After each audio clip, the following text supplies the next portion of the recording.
कितना लॉन्ग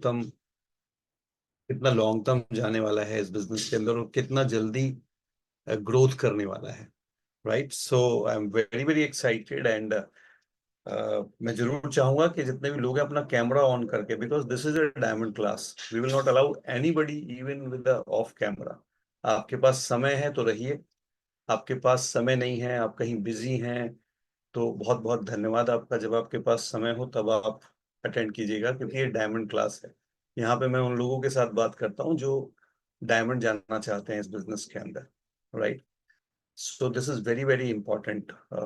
तो मैं यहाँ पर स्पेशली चंद्रशेखर को ये रिस्पॉन्सिबिलिटी दे रहा हूँ विदाउट एनी मर्सी, बिना किसी दया के, क्योंकि जब लाइफ हमारे टेस्ट लेती है तो कोई मर्सी नहीं दिखाती है। राइट, तो और यहाँ पे हम उन लोगों को तैयार कर रहे हैं और आज टॉपिक भी यही है कि थोड़ा हम चैलेंजेस की बात करेंगे इस बिजनेस के अंदर।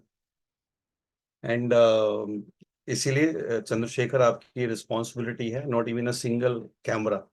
मैं देखता रहूंगा अपने कन्वर्सेशन में, और अगर किसी का कैमरा ऑफ के साथ वो अलाउ है, क्योंकि ये डायमंड क्लास है, कम से कम बाकी सारी मीटिंग्स में हम थोड़ी बहुत फ्लेक्सिबिलिटी दे देते हैं, बट डायमंड क्लास में जो है वो बिल्कुल भी फ्लेक्सिबिलिटी नहीं है। तो आप कहीं भी बिजी हैं, कोई भी आपका चैलेंज है, तो पहले आप उस काम को पूरा कर लीजिए, और उस काम को पूरा करने के बाद नेक्स्ट टाइम डायमंड क्लास में आइएगा। Right, and I am very serious about it, I am not making any joke about it. Right, तो take it very seriously also. And after, I think this is the time of, अभी क्या time हुआ है मैं देख लेता हूँ।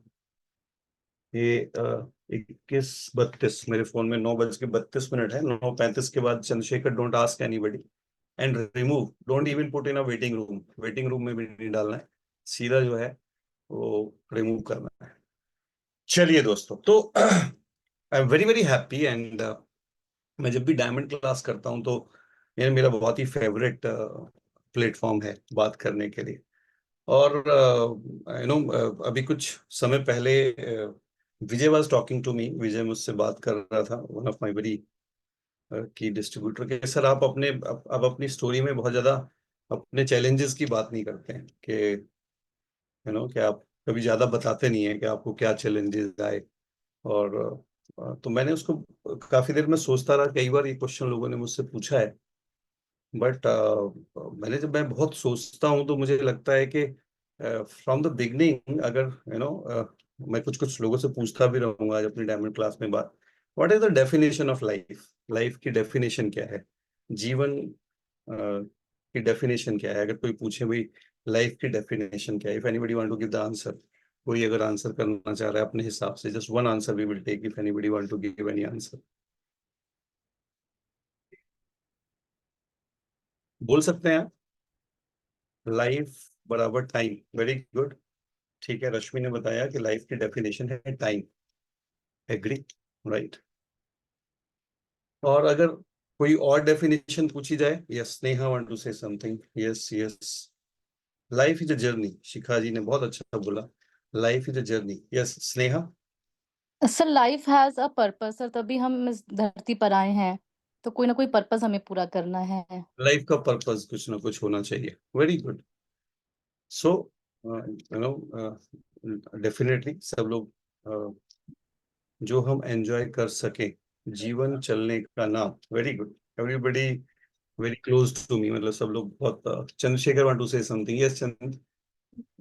Sir life, मुझे जैसे लगता है कि लाइफ में चैलेंजेस को, हर एक प्रॉब्लम होती है उसे सॉल्यूशन करते ही जाना लाइफ ग्रो कराती है। Very good, very good.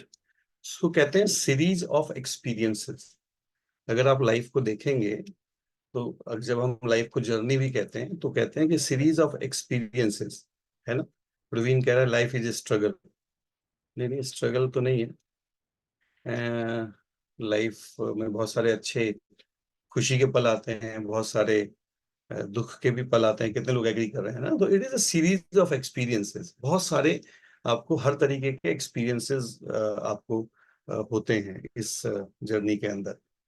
And आप अगर देखो तो इसको मैं और थोड़ा रिफाइन करूं तो बहुत सारी परिस्थितियां हमारे जीवन में आती रहती हैं, टाइम टू टाइम, है ना? कितने लोग एग्री करते हैं? मुझे चैलेंजेस से ज्यादा अच्छा शब्द लगता है परिस्थितियां, क्योंकि चैलेंजेस कई बार हमारे अपने क्रिएट किए हुए भी होते हैं लाइफ के अंदर, राइट? एंड तो ज्यादा मैं परिस्थितियों की तरफ जाऊंगा, क्योंकि मैं यहाँ पे उन परिस्थितियों की बात कर रहा हूँ जो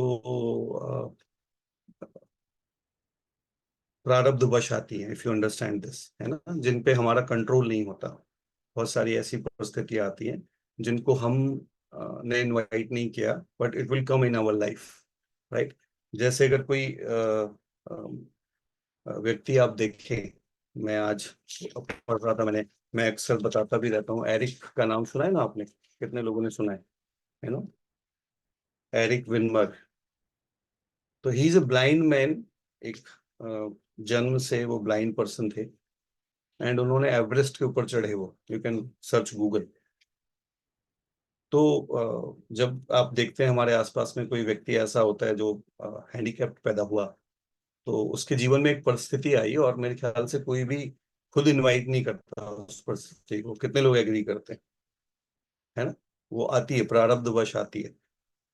तो मैं कई बार बोलता हूँ कि मैं अभी एक बार, वैसे तो मैं बहुत ज्यादा पसंद नहीं करता हूँ, लेकिन राजपाल यादव का एक मैं इंटरव्यू सुन रहा था, तो उसने एक बात, लर्नर टॉक चैनल में आया था, तो आई ऑलवेज, मैं सक्सेसफुल लोगों को सुनता रहता हूँ, उनके पॉइंट ऑफ व्यू क्या रहते हैं, और सुनना चाहिए हमें।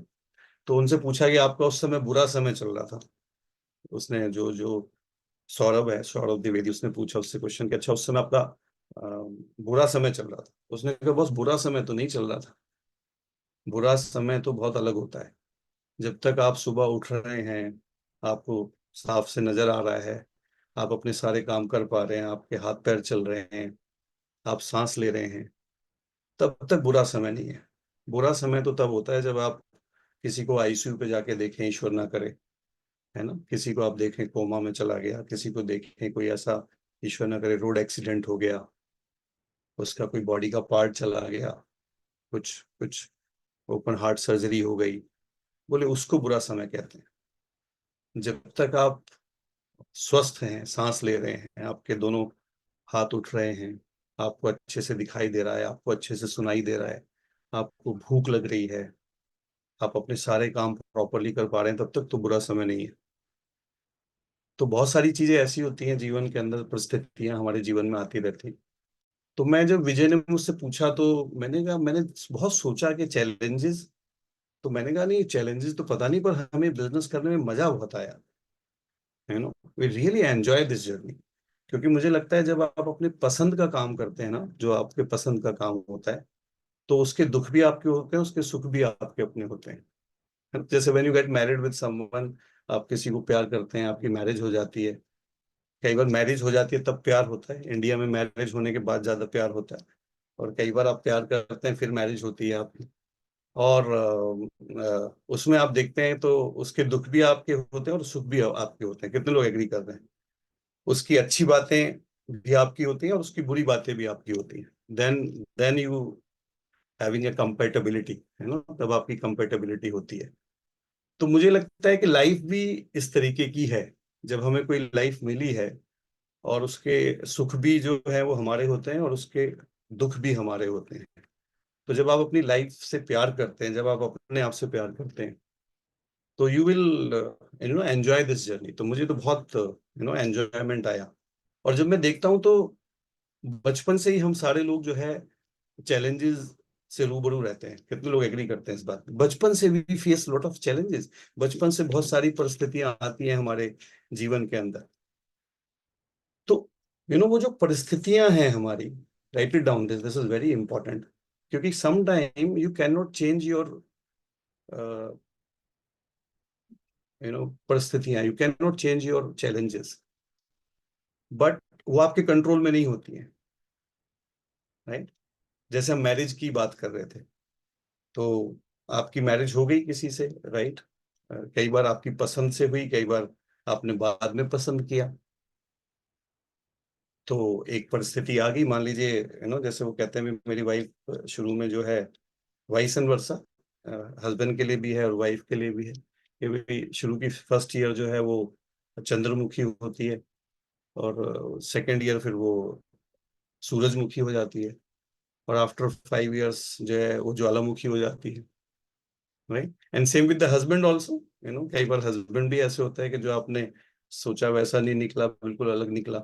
Now it will happen with you, but how you react, कैसे आप उसको हैंडल करते हैं, क्योंकि परिस्थितियां आपके कंट्रोल में नहीं होती हैं, बट रिएक्शंस आपके कंट्रोल में होते हैं, है ना। आपकी प्रतिक्रिया आपके कंट्रोल में होती है, आपको किस तरीके की प्रतिक्रिया करनी है, that is in your hand. And you right it down, this is very very important. How gradually you are improving your reactions in your challenges। आपकी परिस्थितियों में आप किस तरीके से अपने रिएक्शंस को, अपनी प्रतिक्रियाओं में क्वालिटी ला रहे हैं, that will define what kind of leader you are, what kind of human being you are। आप किस तरीके के व्यक्ति बनेंगे, वो इस बात से पता चलेगा। उसका पैरामीटर क्या है कि उस पर्टिकुलर परिस्थिति में आपने किस तरीके से प्रतिक्रिया की, है ना। अभी हमने 12th फेल एक मूवी देखी, बहुत अच्छी, मनोज जी की। तो कितने लोगों को मूवी देख के लगा कि उनकी लाइफ में जो चैलेंजेस आए थे वो हम में से किसी की लाइफ में नहीं आए हैं। तो चैलेंजेस तो जैसे हमारी लाइफ में आ सकते थे, उससे कहीं 100 गुना ज्यादा चैलेंजेस उनकी लाइफ में आए, बट हाउ ही रिएक्ट, उसने कैसे रिएक्शंस किए उस पर्टिकुलर सिचुएशन में, राइट। वो पैरामीटर्स बने कि वो लाइफ में कितनी सक्सेस लेंगे, राइट, और क्या बनेंगे, दैट विल डिफाइन। तो आज मैं इसी के ऊपर बात करूंगा कि हमारे साथ किस तरीके के चैलेंजेस आते हैं। और देखो, चैलेंजेस तो बचपन से आते हैं, परिस्थितियां तो बचपन से आती हैं। जब हम छोटे होते हैं तो चलने का चैलेंज होता है नहीं होता है, कितने लोग एग्री करेंगे। फिर एक चैलेंज आता है, एक परिस्थिति आती है कि हमें स्कूल भेजा जाता है, हमारा मन होता है या नहीं होता है। फिर आप स्कूल जाते हो, कितने लोग पिटाई खा के स्कूल गए, बताओ बताओ हाथ उठा के। मेरी तो कई बार हुई है, बिल्कुल मन ही नहीं करता था स्कूल जाने का। फिर जब आप स्कूल जाने लग जाते हैं तो फिर आप देखते हैं कि वहां पे एक चैलेंज और आता है कि भाई कोई सब्जेक्ट तो समझ में आते हैं, कुछ सब्जेक्ट बिल्कुल समझ में नहीं आते। कितने लोग एग्री करते हैं? चैलेंज आया था नहीं आया था? कितने लोग, जैसे मेरे मेरे साथ इंग्लिश का चैलेंज था, बहुत ही चैलेंज था, है ना। मेरी बचपन में जितनी पिटाई इंग्लिश पे हुई है उतनी और किसी चीज पे नहीं हुई। तो एक बार मैं वो द्विवेदी जी का वो नॉवल पढ़ रहा था, बोले मुझे ये तो याद नहीं कि पापा ने क्या पढ़ाया था, ये याद है कैसे पढ़ाते थे, है ना। बोले अभी डंडा लेके और हर बात पे पिटाई लगा के। तो वो भी चैलेंज आया जैसे मेरे साथ। फिर जब आगे की क्लास में आया तो केमिस्ट्री का चैलेंज आया बहुत ज्यादा, है ना, कि केमिस्ट्री का चैलेंज आया। और केमिस्ट्री हमें बिल्कुल भी समझ में नहीं आई कभी भी। वाई आई, मतलब मैं क्यों, मेरा इंजीनियरिंग में सिलेक्शन नहीं हुआ, the only reason is chemistry. वो समझ में नहीं आई कभी भी। बट फिर लगा कि भाई ग्रेजुएशन तो करनी है, तो somehow you manage the game. आपने उसमें एक रिएक्शन की। कुछ लोग क्या होंगे कि उससे डर के जो है प्रतिक्रिया क्या करेंगे कि यार समझ में नहीं आ रही, छोड़ो, फेल हो जाते हैं, है ना।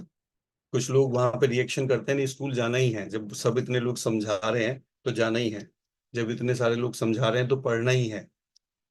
हाँ कि ना, कितने लोग एग्री कर रहे हैं, राइट।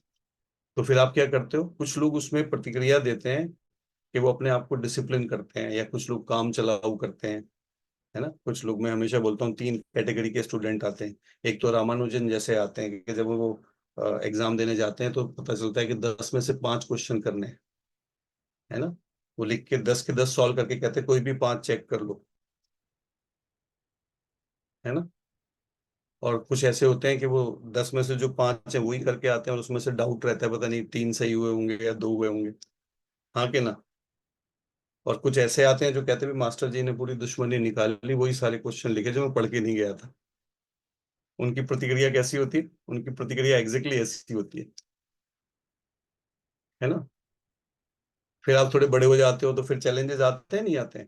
फिर आप, कॉलेज में जाते हो तो एंट्रेंस एग्जामिनेशन का चैलेंज आता है, राइट। आप कुछ हो सकता है कुछ प्रिपरेशंस कराते हैं, जैसे मैं आज की डेट में जो मेरी पीढ़ी मेरी एज के लोग हैं, उनके बच्चे जो हैं they are qualifying for some entrance examination, college लेना है, कुछ अच्छा लेना है, उनको सेटल करना है। पेरेंट्स के लिए वो अपना एक अलग तरीके का चैलेंज होता है या नहीं होता है? कितने लोग एग्री करते हैं? आप में से कुछ लोग उस फेज से निकल चुके हैं, कुछ भी निकल रहे हैं उस फेज के अंदर, है ना? कुछ उससे जब आप यंग एज में आते हैं तो फिर आपके कुछ चैलेंजेस आते हैं, आपकी मैरिज होती है नहीं होती है, तो वहां पे फिर आप दोबारा चेक करते हैं कि कुछ और अलग तरीके के चैलेंज आते हैं, घर का एनवायरनमेंट चेंज हो जाता है, आप वाइफ को ज्यादा टाइम देने लग जाते हो, तो पेरेंट्स कहते हैं भाई ये तो जो है आजकल हमारा बेटा हमारा नहीं रहा, ये तो किसी और का हो गया, है ना?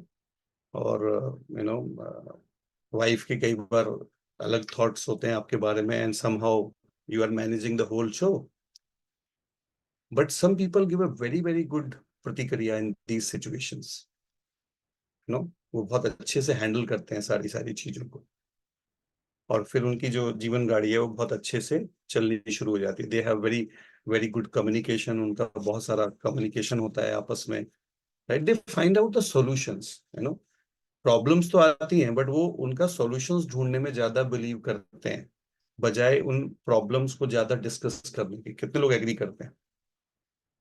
And then you made your silver jubilee, and हम तो स्पेशली भारतीय लोग हैं, हमारे यहाँ पे तो डाइवोर्स जैसा कोई शब्द ही नहीं है। You never find out a word in Hindi, divorce का आप हिंदी वर्ड नहीं ढूंढ सकते हैं, राइट? आप ढूंढ के देखिएगा, क्योंकि हमारे कल्चर में उसकी जगह ही नहीं है, इसलिए वो शब्द नहीं मिलेगा आपको। आप या तो डाइवोर्स बोलेंगे या तलाक बोलेंगे या कोई और शब्द होगा, but you never find out a word in Hindi. तो क्योंकि क्या आगे भी हमारे यहाँ तो शादी हो गई तो 7 जन्म आप साथ रहोगे, कितने लोग एग्री कर रहे हैं? ऐसे सुना होगा ना, 7 जन्म का रिश्ता हो गया है। अब वो उनकी प्रॉब्लम है कि कैसा चल रहा है, बट अब तो आप 7 साल का 7 जन्म का रिश्ता है भाई, चलाओ आप, ठीक है ना? तो बहुत सारे हस्बैंड कहते हैं भाई सातवां ही है क्या, ये सातवां ही होना चाहिए, ठीक ठीक है ना? तो दैट्स द होल आइडिया। तो हाँ, कैसे आप उस समय आपने क्या रिएक्शन किया, उसी समय फिर चैलेंज आता है, you go to your office, आप अपना जॉब ढूंढते हो। जॉब पे जाना चैलेंज है या नहीं है? कितने लोग एग्री करते हैं, right? One of very good friend in Amway and name is Vijay Gulani, and Vijay के साथ 14-15 साल पहले आई वॉज कम्युनिकेटिंग, एंड उसने एक डिसीजन लिया अपने ऑफिस, एमवे ऑफिस में जाने। I know him very well, and जब उसके कॉर्पोरेट जीवन में कुछ फेज चैलेंज वाला आया, तो मैंने देखा कि उसका उस चैलेंज वाले फेज में कुछ लोग टूट जाते हैं, बट कुछ लोग उसमें बहुत अच्छा प्रतिक्रिया करते हैं, they take it as a challenge.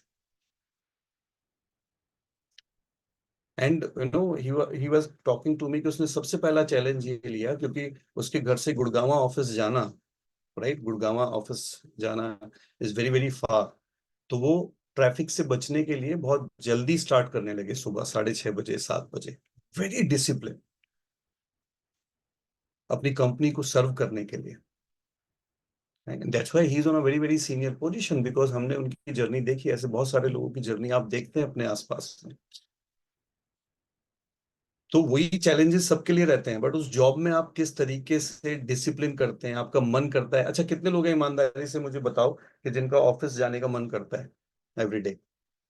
फिर ऑफिस में अलग पॉलिटिक्स भी होती है ना? कई बार ऐसा होता है कि आप नहीं जाना चाहते, बट आप उसको हैंडल करते हैं या नहीं करते? And son that's why corporate में भी जो लोग बहुत डिसिप्लिन कर लेते हैं अपने आप को, बहुत अच्छी प्रतिक्रिया करते हैं, उन चैलेंजेस को बहुत अच्छे से हैंडल करते हैं, right, they will become a big corporate person, and same in the business also. तो चैलेंजेस हैं या नहीं है? कितने लोग एग्री करते हैं? बचपन से हम चैलेंजेस ही देखते आए हैं, और हमने लाइफ में, आप इसको बड़ा बड़ा लिख लो, आज हम लाइफ में जिस स्टेज पे भी हैं वो केवल इस वजह से हैं कि उन आने वाले चैलेंजेस में, उन परिस्थितियों में हमने किस लेवल की रिएक्शंस करी थी। अगर आपने तैयारी 100% नंबर की थी तो आप टॉपर कैटेगरी में रहे होंगे, उस समय आपने बहुत सारा गेम सेक्रीफाइस किया होगा, टीवी सेक्रीफाइस किया होगा, बहुत सारी और चीजें, स्नेहा और प्रसून यहाँ पे बोथ आर डॉक्टर्स। आप देखो, मैं तो रियली बिलीव मी, मैं तो डॉक्टर्स की किताबें देख के डर जाता हूँ। आप उनकी कभी बुक्स देखिएगा कैसी होती हैं, कितना डिसिप्लिन, कितना पढ़ना पड़ता है। आप एमबीबीएस करो, फिर एमडी बनो, फिर डीएम बनो, और आजकल तो डीएम लेवल पे चाहिए होता है। एमडी का भी कोई रेस्पेक्ट है, लेकिन डीएम लेवल पे और कुछ, उसके बाद भी कुछ पढ़ते ही रहो, अभी भी पढ़ते रहते हैं वो, लाइक सॉफ्टवेयर इंजीनियर्स। तो आज आप लाइफ में जिस भी लेवल पर हैं, वो केवल इस वजह से है कि मेरी जो सीरीज ऑफ चैलेंजेस आए थे मेरे लाइफ में, उसमें मैंने किस लेवल की प्रतिक्रिया दी। That is number one. Second, कि देखिए लाइफ में हमेशा आपके पास परिस्थितियां आएंगी, और वो परिस्थितियां जो हैं वो आप बड़ा बड़ा लिख लीजिए। वो परिस्थितियां जो हैं वो, उसके दो रीजन होते हैं। नंबर वन ये कि एक तो भगवान आपकी परीक्षा लेगा। अगर वो आपको कोई बड़ी चीज देना चाहता है, अगर वो कुछ आपको, कोई भी आपके जो गोल आपने सोचे हैं लाइफ के अंदर, राइट, और वो गोल कई बार कहते हैं ना, औकात से बाहर का गोल बना लिया, कितने लोग सुनते हैं ऐसे, है ना, कि भाई आपने जो गोल बनाया है आपकी औकात से बाहर है। लेकिन अगर आपने वो बना लिया और आप में डिटर्मिनेशन है, उस गोल को आप पूरा करना चाहते हैं, तो भगवान उस गोल के हिसाब से ही आपको चैलेंजेस देगा। वो परीक्षा है आपकी।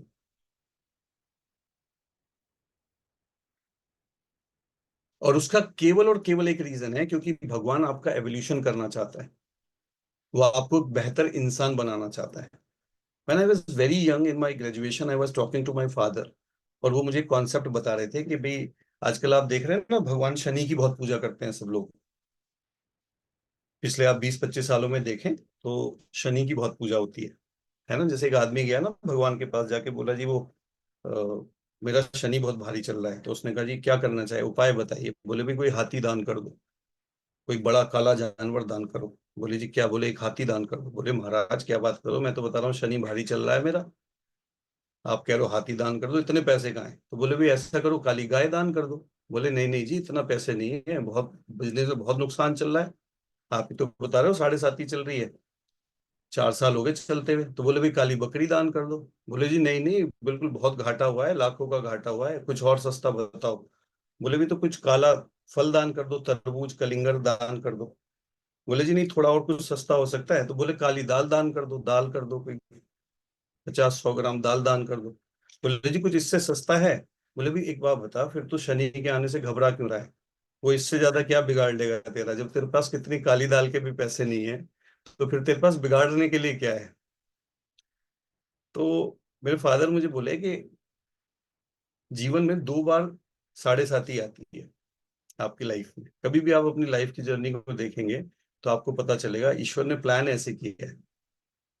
और जब आप कभी भी ध्यान देना, आप लिख लो बड़ा बड़ा, आपके पास जब अच्छी परिस्थितियां आती हैं तब आप कभी भी सीखते नहीं हो, देन यू बिकम कंफर्टेबल। आपके अच्छे समय में आपने कभी नहीं सीखा है, आपने कुछ स्किल्स सीखे, आपके पास कुछ नॉलेज आई, आपके पास कुछ पर्सनैलिटी आई, उसके हिसाब से आपने एक सक्सेस पा ली, और उस सक्सेस से आपका कुछ समय काम चल जाता है। लेकिन फिर क्या होता है, उसके बाद समय बदलता है, कुछ और नई परिस्थितियां आती हैं, तो उस समय गॉड चाहता है कि अब आप कुछ जो अभी तक सीखा था उससे काम चलने वाला नहीं है। आपको कुछ अपने आप को, जो अभी हम सब कर रहे हैं, कोरोना के बाद जिस तरीके से डिजिटलाइजेशन हुआ, लोगों के थॉट प्रोसेस चेंज हुआ, तो आपने देखा होगा बहुत सारे लोग उस परिस्थिति के अंदर उस तरीके की प्रतिक्रिया दे नहीं पाए। लेकिन आप यहाँ जो ये टीम मेरे साथ कनेक्टेड है, with the help of our mentor mister Sumit Bahadur, आप लोगों ने क्या कमाल की प्रतिक्रिया दी है, क्या रिएक्शन दिया। और आप में से कितने लोग एग्री करते हैं कि इस पिछले 3 साल में हमने उतना सीखा है जितने पिछले 20 साल में नहीं सीखा था। कितने लोग एग्री करते हैं। एंड हम सीखते जा रहे हैं, हम सीखते जा रहे हैं, सीखते जा रहे हैं। So this is very very important. तो वो हमें एवोल्यूट करना चाहते हैं भगवान हमें। मैं आई ऑलवेज सी, मैं हो सकता है आप में से कुछ लोग मेरी बातों से एग्री नहीं करें, बट मैं जैसे देखता हूं चीजों को वैसे आपको बता रहा हूं। तो आप हमेशा अपने खराब समय में ही सीखते हैं। मैं अभी कुछ दिन पहले बता रहा था कि महाभारत में एक प्रसंग आता है जब महाभारत की लड़ाई खत्म हो जाती है और सब जीत लेते हैं पांडव, उनको राज्याभिषेक हो जाता है, तो भगवान वहां से जाने लग जाते हैं। तो जब वहां से जाने लग जाते हैं भगवान, तो वहां पे कुंती जी जब जाते हैं, जाते हुए जब वो कुंती जी से मिलते हैं जो पांडवों की मदर थी, तो कुंती जी वहां पे एक प्रार्थना करती हैं, वो कभी आप पढ़िएगा महाभारत के अंदर, और वो कहते हैं कि भी मेरे जीवन में परेशानियां भगवान दे। उन्होंने परेशानियां मांगी हैं भगवान से कि मेरे जीवन में परेशानियां आनी चाहिए। तो भगवान ने पूछा भाई ऐसे कौन मांगता है? बोले क्योंकि हमने देखा है जीवन में जब भी परेशानियां आती हैं तब आप आते हैं, जब सब अच्छा चल रहा होता है तब आप नहीं आते हैं। तो मैं तो परेशानियां, मैं चाहती हूँ कि परेशानियां आती रहें, एंड यू फील इट, कि आपके जीवन में जब भी परेशानियां आती हैं तो कोई आपको सहायता करता है, कोई आपको रास्ता दिखाता है, और थोड़े दिन बाद आप उस वहां से निकल जाते हैं।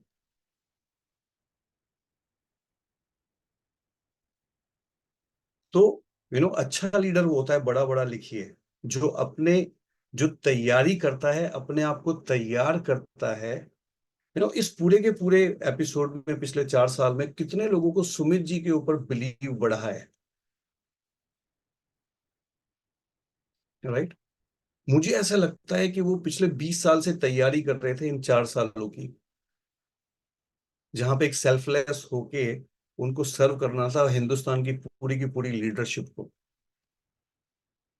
कितने लोग इस बार फैमिली रियूनियन में मिल के उनके साथ, उनको बस देख के वाइब्रेशंस आ रही थी, right? So this is very very important. और आज मैं आपसे यही बात करने जा रहा हूँ, क्योंकि देखो डायमंड क्लास है, ठीक है ना?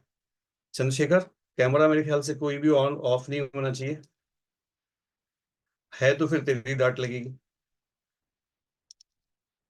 ओके, चलिए, तो मैं अभी कुछ दिन पहले, तो मुझे लगा कि आज डायमंड क्लास में मैं आपको एक कहानी सुनाता हूँ। कितने लोग कहानी सुनेंगे? चलो, तो आप बोलोगे डायमंड क्लास है, हम तो कुछ सोच रहे थे कुछ सीरियस बात होगी, तो ये तो कहानी सुना रहे हैं। तो 3 साढ़े 3 साल पहले मैंने एक टॉक सुना, और वो टॉक शुरू से मेरे माइंड के अंदर था, और मुझे लगा कि मुझे उसके बारे में आपसे बात करनी चाहिए। नाउ ये जो स्टोरी है, ये रामचरितमानस की स्टोरी है, एक पर्टिकुलर पोर्शन की मैं आपसे बात कर रहा हूँ। तो कहानी में इसलिए कह रहा हूँ कि जिन लोगों की उसमें श्रद्धा है वो उसको भगवान की लीला समझ सकते हैं, जिनको श्रद्धा नहीं है वो कहानी की तरह ले सकते हैं। कहानी तो हम बहुत सारे लोगों की पढ़ते हैं। तो इसमें से जो चीज आपको लेनी है वो आप लीजिए, जो मैसेज है उसको लीजिए, और अपने पास संभाल के रखिए, क्योंकि मैंने इससे अच्छा एक्सप्लेनेशन कभी नहीं सुना परिस्थितियों का जीवन में, और कैसे हमें उसको हैंडल करना चाहिए, और कैसे हमें अपने गोल को पाना चाहिए। क्योंकि जब हम एमबी बिजनेस के अंदर आते हैं तो बहुत सारे चैलेंजेस आते हैं। एक तो वो चैलेंजेस आते हैं जो बिजनेस के चैलेंजेस होते हैं, लिख लीजिए आप। अब बिजनेस के चैलेंजेस क्या होते हैं, कि जैसे मेरे साथ आया था कि प्रोडक्ट कैसे बेचना है, हाँ कि ना? कितने लोगों को ये प्रोडक्ट आया था, ये चैलेंज आया था कि प्रोडक्ट बड़े महंगे हैं, ये भी प्रोडक्ट बड़े महंगे हैं। फिर किस एक चैलेंज आया कि भाई लोगों से बात कैसे की जाए। कितने लोगों को ये चैलेंज आया कि लोगों को बात कैसे की जाए? बोले जी ये तो खत्म ही नहीं होता है, ये तो अभी भी चल रहा है ना? फिर कितने लोगों को ये चैलेंज आया कि जी लोग हाँ तो कह देते हैं पर मीटिंग में नहीं आते। कितने लोगों को ये चैलेंज आया? बोले ये तो बहुत बड़ा चैलेंज है, आज भी चलता रहता है ना? फिर एक ये चैलेंज आया, बोले जी ज्वाइन तो कर लेते हैं पर प्रोडक्ट नहीं खरीदते। ये कितने लोगों को आया? बोले हाँ जी ये तो बहुत चैलेंज है। दूसरा बोले जी ये होता है ज्वाइन तो कर लेते हैं पर काम नहीं करते। ये चैलेंज कितने लोगों को आया? बोले जी उन्हें कैसे मोटिवेट करें, उनको कैसे सिखाएं कि ये काम करने लग जाए, है ना? अच्छा, फिर कितने लोगों को ये चैलेंज आता है कि जी 9% पे तो आ गया है पर इससे आगे नहीं बढ़ रहा है, अब 1 साल हो गया है। कितने लोगों को ये आता है? बोले जी बढ़ ही नहीं रहा है ना? फिर मेरे जैसे लीडर को, पांडे जी जैसे लीडर को, श्याम जी जैसे के लीडर को ये चैलेंज आता है, बोले जी ये प्लेटिनम तो चला गया है, अब ये, अब क्या करें, अब प्लेटिनम से आगे नहीं जा रहा है ये, इनफैक्ट ये पीछे जा रहा है प्लेटिनम से। मुझे तो ये था कि अभी प्लेटिनम जाएगा तो ये डायमंड जाएगा, और ये तो रिवर्स जर्नी शुरू हो गई है इसकी वहां से, किसी की 15% से रिवर्स जर्नी शुरू हो जाती है ना। कोई जो है नई नई पिन इजाद करता है हमारे बिजनेस के अंदर, नई इजाद, समझते हो आप? वो फाउंडर 3% है, बोले जी 1 साल हो गया, ये 1 साल से 3% है। मेरे बिजनेस में एक मेरा कस्टमर रहा, मेरा एक कस्टमर रहा, वो आप बिलीव नहीं करोगे 25 साल हो गए, ही इज ए डिस्ट्रीब्यूटर, और वो हर 3-4 महीने में बस एक एलओसी खरीदता है, जस्ट 1 एलओसी। तो मैं कई बार जब उससे मिलता हूं तो मैंने कहा भी तेरा तो जो है एक स्टैचू बनवाया जाएगा एडा मिशिगन के बाहर, the most consistent distributor in Amway history. और मैंने कहा तेरे स्टैचू में एलओसी की बोतल हम लगवाएंगे हाथ में कि he is the most consistent user of LOC in the world, right. So challenges ये आते रहते हैं लोगों के साथ। तो ये जो चैलेंजेस हैं वो हम बिजनेस की बात करते हैं।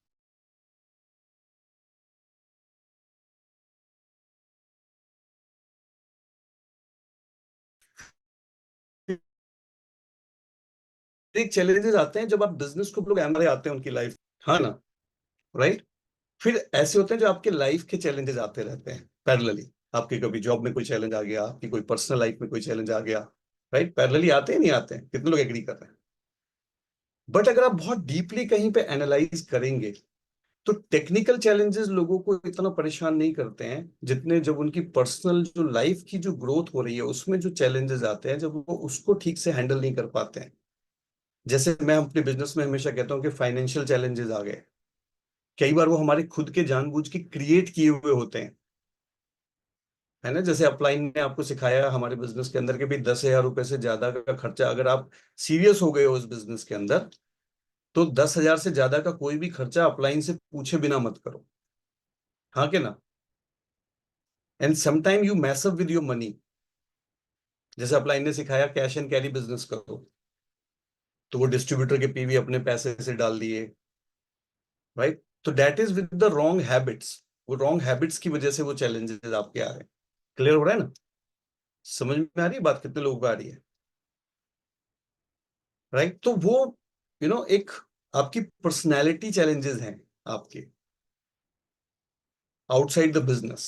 मेरी जो लाइफ में चैलेंजेस हो रहे हैं, कई बार मैंने देखा है कि वो हस्बैंड एंड वाइफ की लड़ाई इतनी होने लग जाती है बिजनेस के अंदर कि हस्बैंड कह रहा है मैं ये बिजनेस बनाऊंगा और वाइफ कह रही है तू बना के दिखा दे, या वाइफ कह रही है कि मैं बनाऊंगी बिजनेस और हस्बैंड कह रहा है तू बना के दिखा दे। तो वो सारी कोशिश हस्बैंड ये करता है कि वाइफ किसी तरीके से ना बना पाए बिजनेस में, एंड देन वो ग्रो होगा नहीं, उस घर में ब्लेसिंग्स कैसे आएंगी? बहुत मुश्किल है ब्लेसिंग्स आनी। तो ये जो चैलेंजेस हैं किस तरीके के होते हैं, जल्दी से मैं अपने मेन टॉपिक पे आ रहा हूँ और मैं चाहता हूँ इसको आप ध्यान से सुने, क्योंकि मेरी लाइफ में बहुत इंपैक्ट इसने क्रिएट किया। तो जब हनुमान जी जाने लगे माता सीता का पता लगाने, है ना, कितने लोगों ने कहानी सुनी है ये? सभी ने थोड़ी बहुत सुनी होगी। तो बहुत सारे लोग गए थे साथ में, है ना। 4 ग्रुप बनाए गए, उसमें से एक ग्रुप को दक्षिण में भेजा गया, और उसमें बहुत सारे जो जो दक्षिण की तरफ जो ग्रुप भेजा गया, क्योंकि भगवान राम को ये इंफॉर्मेशन मिली थी कि भाई सीता माता को दक्षिण की तरफ लेके गया है रावण। तो सबसे ज्यादा जो कैपेबल लोग थे उनको उधर ही भेजा, जामवंत जी गए, अंगद जी गए साथ में, नल नील गए उनके साथ में, और हनुमान जी को भेजा गया कि भाई आप दक्षिण दिशा में जाओ, पता लगा के आओ। ठीक है। तो आप सबको पता है कि भाई वो वहां से जाते हैं, फिर समुद्र तट पे पहुंचते हैं, और समुद्र तट पे जो संपाति उनको मिलता है, और संपाति मिलता है, और फिर वहां पे डिसीजन होता है कि भाई हनुमान जी जाएंगे पता लगाने के लिए। ठीक है, ये सुना है? कितने लोगों ने सुना है? अब जब हनुमान जी वहां से चलते हैं डिसीजन लेकर पता लगाने के लिए, तो वहां पे आपको पता है कि एक बड़ा सागर है, उसको पार करना था, समुद्र को पार करना था। तो जब वो समुद्र को पार करने के प्रोसेस में आते हैं पता माता सीता का पता लगाने के लिए, तो वहां पे 4 चैलेंजेस आते हैं उनको, 4 तरीके के चैलेंजेस आते हैं, और मैं आज उन्हीं के बारे में आपसे बात करने जा रहा हूं। और यही, इनके बाहर कभी लाइफ में कोई चैलेंज हमें आएगा ही नहीं। और स्पेशली जब मैं इसको सोचा, मैंने बहुत मनन किया, तो देखा कि एमवे बिजनेस में ये 100% इसी तरीके के चैलेंज आते हैं लोगों को जब वो इस बिजनेस को बिल्डअप करना शुरू करते हैं।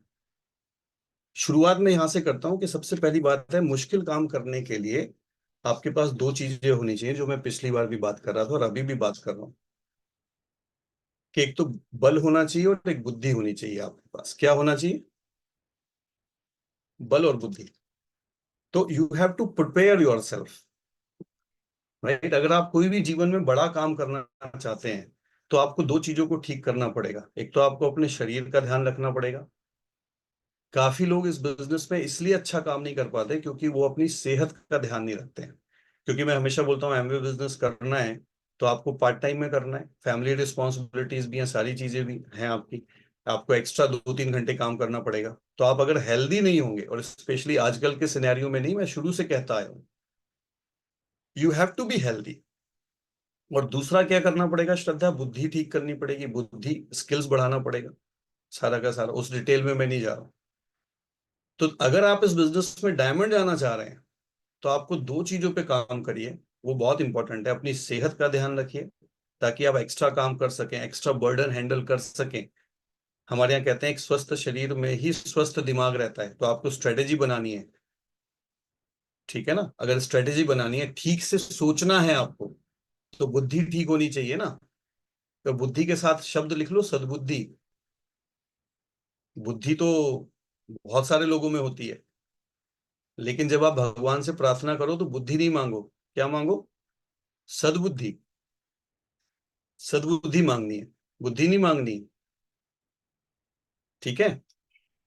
तो दो चीजें चाहिए, फिर उसमें स्किल्स है, वो उस तरफ मैं नहीं जा रहा हूं।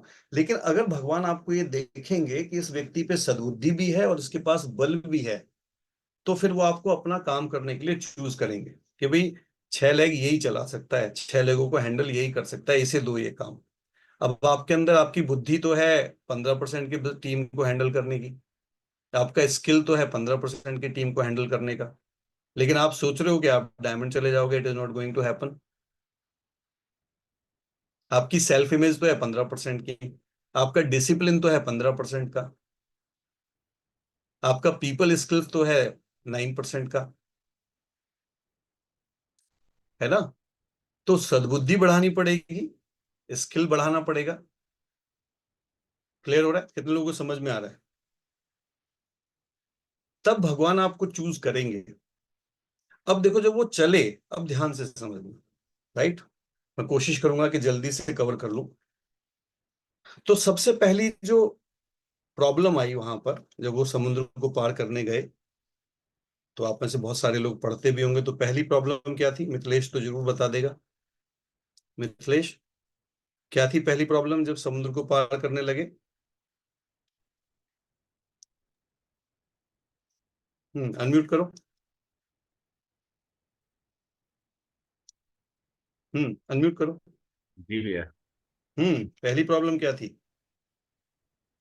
समुद्र को पार करते समय भैया पहली प्रॉब्लम ये थी कि एक समुद्र के अंदर, हाँ, है ना, एक जीव जंतु थे जो कि उनकी परछाई को खींचते वो थे। तीसरी वो तीसरी थी। पहली थी तय मैनाक होए श्रमहारी। हमारी जी। लिख लो। हम्म तो पहली प्रॉब्लम आई, तय मैनाक होए श्रमहारी। एक पर्वत था समुद्र के अंदर, सोने का। तो वो पर्वत निकलता है उसमें से, और वो हनुमान जी को कहता है भी थोड़ा आप मेरे ऊपर बैठ के आराम कर लो, आप थक गए होगे, बड़ी दूर से आ रहे हो, बड़ी दूर जाना है, तो थोड़ा मेरे अंदर बैठ के आराम, मेरे ऊपर बैठ के आराम कर लो। अच्छा, ये जो पर्वत था, ध्यान से सुनना, ये जो पर्वत था, ये जो है हनुमान जी का चाचा था। ये चाचा कैसे था? ये चूंकि वायु जो थे, जो हनुमान जी के फादर हैं, वायु, वायु ने कभी उस पे पर्वत पे कष्ट आया था, तो वायु ने उसको उठा के समुद्र के अंदर रख दिया था। तो जो आपकी मदद करता है वो आपका भाई बन जाता है, नहीं बन जाता है? तो वायु और वो मैनाक पर्वत जो है क्या हो गए? भाई बन गए। तो हनुमान जी किसके पुत्र थे? पवन के। तो वो हो गया चाचा। तो जब आप एमवे बिजनेस करना शुरू करते हो तो जो सबसे पहली प्रॉब्लम आती है वो कहाँ से आती है? आपके रिलेटिव से, आपके नियर, बहुत नियर, कई बार पेरेंट्स से, है ना, आती, कई बार आपके दोस्तों से आती है। तो वो क्या कहते हैं, अरे पूरे दिन तो तू जॉब करता है, शाम को 2 घंटे तुझे मस्ती करने के मिले थे, वो तू हमारे साथ मस्ती करता था, अब तू मीटिंग में जाने लगा है, तो तेरी लाइफ में तो फन ही नहीं रहा। तू ऐसा किया कर, हमारे साथ मस्ती किया कर, जॉब कर तो रहा है, हाँ कि ना? आता है नहीं आता है? तो तय मैना को होए श्रमहारी, तो सबसे बड़ा जो, अच्छा इसका दूसरा क्या है, दूसरा बहुत इंपॉर्टेंट है, लिख लो आप बड़ा बड़ा। वो क्या है कि जब आपके पास लग्जरी होती है तो वो पर्वत सोने का है, किसका है? सोने का। तो जब आपके पास कंफर्ट होता है तो आप क्या करते हो? बोले यार थोड़ा आराम कर लो, होता है नहीं होता है? टीवी देख लो, बड़ा अच्छा सा सोफा पड़ा हुआ है बेड रूम के अंदर, है ना, सोफे पे थोड़ा आराम कर लो, कंफर्टेबल गद्दे लगे हुए हैं, एसी चल रहा है, बाहर कौन जाके मीटिंग दिखाए, है ना, कैमरा ऑन करके कौन बैठे, कपड़े बदलने पड़ेंगे, छोटे छोटे चैलेंजेस हैं नहीं है? तो वो जो रिप्रेजेंटेशन है, वो 2-3 चीजों का रिप्रेजेंटेशन है जो हमारे को सबसे ज्यादा रोकते हैं हमारा लक्ष्य पाने के लिए। वो पहला क्या है? आपका कंफर्ट, आपका आलस्य, कंफर्टेबिलिटी, है ना। जो छोटा मोटा हमारे पास एक हमने कंफर्ट बना लिया है, हम उसमें रहना चाहते हैं, आराम करना चाहते हैं। बहुत झंझट है जीवन में, वैसे ही इतने झंझट है, एमवे आ गया तो एक और झंझट आ गया। दूसरा वो रिप्रेजेंटेशन है जो हमारे हितैषी होते हैं, ध्यान से देना, ध्यान से देना, ऐसा नहीं कि वो आपका बुरा चाहते हैं। कई बार आपके पेरेंट्स, जैसे सपोज आप देखो, कई बार आप जब एमवे बिजनेस करने लग जाते हो तो आपके जो चाचा आएंगे, मामा आएंगे, वो कहेंगे यार जॉब डिस्टर्ब मत कर लेना, हाँ कि ना? होता नहीं होता? जॉब मत डिस्टर्ब कर लेना ये मीटिंग मीटिंग में जाने के चक्कर में। और जैसे जैसे आप ग्रो करने लग जाते हो तो क्या होता है, आप कभी डीपली एनालाइज करना। पहले तो आपकी वाइफ चाहती है कि आप सीरियस हो जाओ बिजनेस के लिए, वो आपको बहुत मोटिवेट करती है। जैसे ही आप थोड़े ज्यादा सीरियस हुए, मीटिंग में ज्यादा जाने लग गए, तो वो फिर धीरे से आपके कान में बोलेगी कि जॉब डिस्टर्ब मत कर लेना, आजकल तुम ज्यादा मीटिंग में जाने लगे हो, पूरे दिन सीडी सुनने लग गए हो।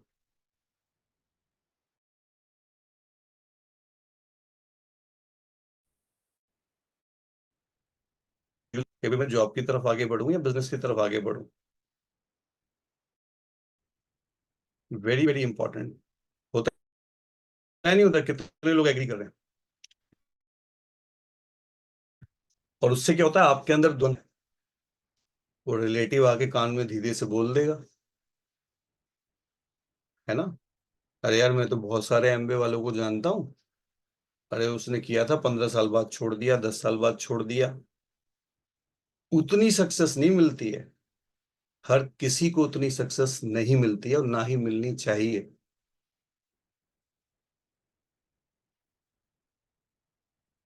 Now how you handle it, कैसे आप इसको हैंडल करते हो,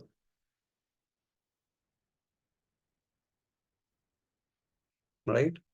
राम काज कीने बिना मोहि कहाँ विश्राम, हनुमान जी जवाब देते हैं उस पर्वत को छू के कि भाई धन्यवाद, आपने बहुत अच्छा मुझे सजेशन दिया, लेकिन अभी मेरा आराम करने का समय नहीं है। मिथिलेश समझ में आ रहा है ना, यही लाइन है ना, अभी आराम करने का समय नहीं है, पहले मैं भगवान का काम करके आ जाऊं, उसके बाद आराम करूंगा। तो पहले मैं प्लान दिखा के आ जाऊं, उसके बाद आके टीवी देखूंगा। पहले जरा मैं एक डेमो कराऊं, थोड़ा फोन कॉलिंग सेशन कर लूं। पहले जो मेरा लक्ष्य है कि इस महीने मुझे 8 हेल्थ सेशन करने हैं, जो मेरा लक्ष्य है कि मुझे 16 होम विजिट करनी है, वो जो मेरा लक्ष्य है कि मुझे रोज 2 पॉडकास्ट सुनने हैं, वो जो मेरा लक्ष्य है कि पहले मुझे रोज एक पन्ना बुक पढ़ना है, उसको किए बिना मैं अभी आराम नहीं करूंगा। इसको कहते हैं, लिख लो बड़ा बड़ा, इसको कहते हैं लक्ष्यनिष्ठ होना। अच्छा, कितने लोगों को वो डायमंड वाली फ्रीडम चाहिए? थोड़ा हाथ उठा के बताओ मुझे।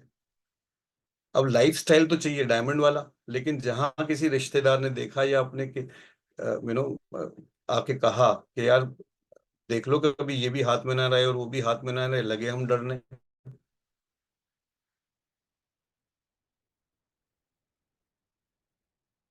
वो नेपोलियन की कहानी सुनिए ना, उसकी पूरी सब, जब आर्मी ने इंग्लैंड पे हमला किया, तो जब वो चले, सारे बहुत दिन हो गए लड़ते लड़ते लड़ते लड़ते, और उनको लगा कि वो हारने वाले हैं, तो उसने सारे सेनापतियों के साथ मीटिंग करी रात को कि भाई देखते हैं सब लोग क्या कह रहे हैं। तो सबने यही कहा कि भाई नहीं, ये हमारी कंडीशन बहुत खराब हो गई है। और लगभग 300 350 बड़े नौका लेके आया था वो, क्योंकि इंग्लैंड में गया था ना, हमला किया था इंग्लैंड पे।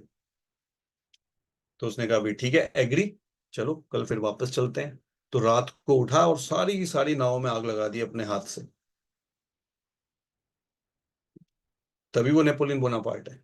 सारी नावों में आग लगा दी, बोले अब वापस जाने का कोई रास्ता नहीं है। तो हम क्या करते हैं, बड़े स्मार्ट होते हैं, अपना पुल बचा के रखते हैं माइंड में कि अगर ये बिजनेस चल गया तो ठीक है ना। दीपचंद जी बैठे हैं तो अधिकार से कह सकता हूँ, मुझे पता है बुरा नहीं बोले, पर थोड़ी वकालत पकड़ के रखता हूँ, क्योंकि उन पे ज्यादा अधिकार है ना, तो मुझे पता है बुरा नहीं मानेंगे। यार यार ये वाला ना, ये वाला प्रमोशन ले लेता हूँ, या ये कर लेता हूँ, साइड में एक बिजनेस और डाल लेता हूँ। या आजकल ना रियल एस्टेट बड़ा चल रहा है, जैसे आजकल क्या चल रहा है, शेयर्स बहुत चल रहा है, तो थोड़ा शेयर में भी हाथ मार लेता हूँ, थोड़ा प्रॉपर्टी में मार लेता हूँ। तो बहुत सारे पुल बना के रखते हैं कि किसी से भी वापस भाग आएंगे। See this is the difference. क्योंकि कहीं ना कहीं वो अंदर एक फियर है, और जब वो फियर है तो वो ईश्वर, जो अंतर्यामी ईश्वर है, वो पहचानता है कि आपके अंदर फियर है, आप लक्ष्यनिष्ठ नहीं हो।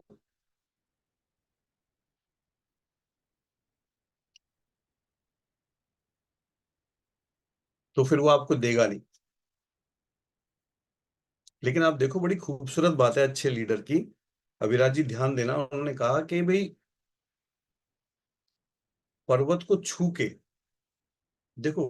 कई बार आपके रिश्तेदार, आपके फ्रेंड, आपके आप उनकी बात जब नहीं मानोगे ना, तो कई बार हम एमए वाले क्या होते हैं, गुस्सा भी हो जाते हैं, रिलेशनशिप खराब कर लेते हैं। आप लिख लो एक बड़ी बड़ी चीज, लोगों की ब्लेसिंग आपको लेनी आनी चाहिए। तो अगर कोई आपके फेवर की बात नहीं भी कर रहा है, तो उसको मना कैसे किया जाता है, उसका तरीका बहुत सौम्य होना चाहिए आपका। तो उन्होंने ये नहीं कहा कि भाई आपकी बात मैं नहीं मानूंगा। जैसे जब मैंने ये बिजनेस शुरू किया, तो मैं अपने फादर से कहा कि आप 1 साल मुझे करने दीजिए, अगर 1 साल में मेरी इनकम अपनी जॉब की इनकम के बराबर नहीं हुई, तो मैं बिजनेस छोड़ दूंगा और अपना काम करने लग जाऊंगा। मैं गुस्सा नहीं हुआ, उन पे लड़ा नहीं। तो जैसे वाइफ के साथ या रिलेटिव के साथ या पेरेंट्स के साथ बैठे और कम्युनिकेट करिए, उनको अपना मैसेज दीजिए, रिस्पॉन्सिबिलिटी लीजिए। राइट? समझ में आया? कितने लोगों को समझ में आया? तो ये सबसे पहली हर्डल आती है हमारे किसी भी लक्ष्य की तरफ जब हम बढ़ते हैं, चाहे स्पोर्ट्स में हो, आप देख लो, स्पोर्ट्स में हो, जो माँ आपको मोटिवेट करती है, जब वो बच्चों को, आजकल मेरा बेटा जो है वो दिल्ली में उसका एडमिशन हो गया वेंकी में, तो उसको लगभग रोज 1.25 घंटे जाने में लगते हैं, 1.25 घंटे आने में लगते हैं। तो मैंने कोई चार्टर्ड बस उसके लिए नहीं की है, मेट्रो से जाए। फादर ऑलवेज लाइक दिस, क्योंकि आपको उसको फ्यूचर के लिए तैयार करना है, स्ट्रांग बनने की उम्र है। इस समय वो शारीरिक तौर पे सबसे ज्यादा स्ट्रांग है। तो मैं सिंपैथी नहीं दिखा रहा हूँ उसके साथ, बिकॉज मुझे पता है कि लाइफ में बहुत सारे चैलेंजेस आएंगे इस तरीके के, जो उसको हैंडल करने सीखने हैं। उसको स्ट्रांग करना पड़ेगा आपको उन चीजों को हैंडल करने के लिए। क्लियर हो रहा है ना? दूसरा, जब हनुमान जी चलते हैं तो दूसरा चैलेंज क्या आता है?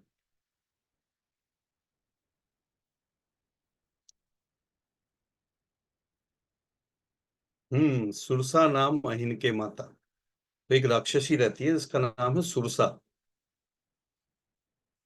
हनुमान जी का उसके साथ इंटरेक्शन होता है। कितने लोगों को पता है? तो आज सुरन मोहि दीन आहारा, वो आके क्या कहती है? आज सुरन मोहि दीन आहारा, है ना? अब ये जो सुरसा है इसके साथ बड़ा अच्छा इंटरेक्शन है हनुमान जी का। तो वो कहती है "भी मैं तुम्हें खाऊंगी"। तो हनुमान जी कहते हैं जी अच्छा ठीक है आप मुझे खाना चाहते हो, पर मैं एक काम करने के लिए निकला हूँ कि सीता माता की इंफॉर्मेशन लेके राम जी को देनी है, और राम जी को दे के आके वापस मैं खुद आपके मुंह में बैठ जाऊंगा, ये बोला उन्होंने। अच्छा ऐसा क्यों बोला? क्योंकि उसने एक लाइन बोली "आज सुरन मोहि दीन आहारा"। आप सोचो, ध्यान से समझना, ये लीडरशिप पीपल स्किल है कि आपको लोगों को एनालाइज करना आना चाहिए। तो उसे माता कहा हनुमान जी ने। अब आपको कोई खाने के लिए आए बोले मैं तुम्हें खा जाऊंगा, आप उसे माता कहोगे? आपको तो कोई जरा सा तो कुछ कह दे आप उसके सिर पे चढ़ जाते हो, हाँ या ना? कितने लोग एग्री कर रहे हैं? और वो आके क्या कह रही है कि भाई अब मैं तुम्हें खाऊंगी, तुम तो मेरा भोजन हो। तो कई बार आप लिख लो, ये बहुत इंपॉर्टेंट बात है। तो एक हनुमान जी ने जब उनकी बात सुनी तो उन्होंने कहा कि भाई आज सुरन मोहि दीन आहार, आज देवताओं ने मुझे आहार दिया है। तो अगर देवताओं ने आहार दिया है तो यानी इसकी रिलेशनशिप देवताओं से है, हाँ कि ना? तो ये कोई खराब लेडी तो हो नहीं सकती। तो वो समझ गए कि मेरी परीक्षा लेने के लिए आई हैं ये। तो जो परिस्थितियां हमारे जीवन में आती हैं, लिख लो आप बड़ा बड़ा, वो भगवान की भेजी हुई होती हैं,